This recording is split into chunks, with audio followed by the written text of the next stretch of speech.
Second bet for me, Mo, is Packers +6. I didn't think I'd be on this initially earlier in the week, but the more I dug into it, the more I like it. I think the market is, and you touched on this on our Monday edition of Beat the Closing Number to an extent. I think the market is still overvaluing Kansas City just based on offensive output or lack thereof, I guess, but just what you come to expect with an elite Kansas City passing attack. I mean, you look over the last 5 years, number one in EPA per dropback, obviously has a lot to do with Patrick Mahomes, but down to 7, 8 across the league, which isn't bad by any means. It's still upper echelon, borderline elite at times, but there are still issues with this passing offense. And you look back at last week, you mentioned this too with Rashee Rice.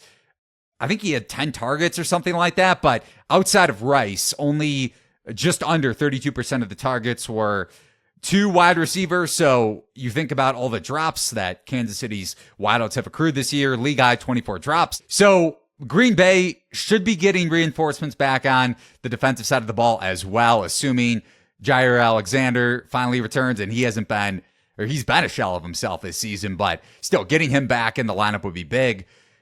Also potentially Rudy Ford back at safety, and Devondre Campbell, honestly one of the bigger reinforcements considering how good he's been against the run.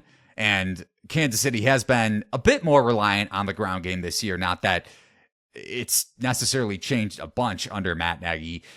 Either way, Packers defense should be on the uptick. And then on the other side of the ball too, Chiefs pass rush has been borderline elite, especially of late, top 2 in pressure rate.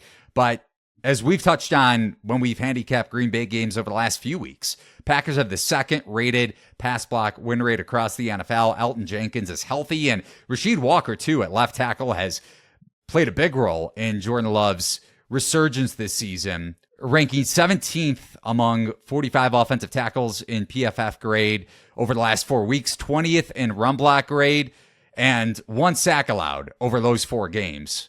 4th best pass block win rate too from an individual offensive tackle standpoint. So getting a lift on the offensive line in general, and then Walker specifically, Love since week 9, top 5 in EPA plus completion percentage over expected. So even though the Chiefs secondary has held up well, you've been very high on Trent McDuffie over the last couple of years, and rightfully so. But if they're not able to generate as much of a pass rush, I think Love is able to at least keep this game competitive and keep it within a score.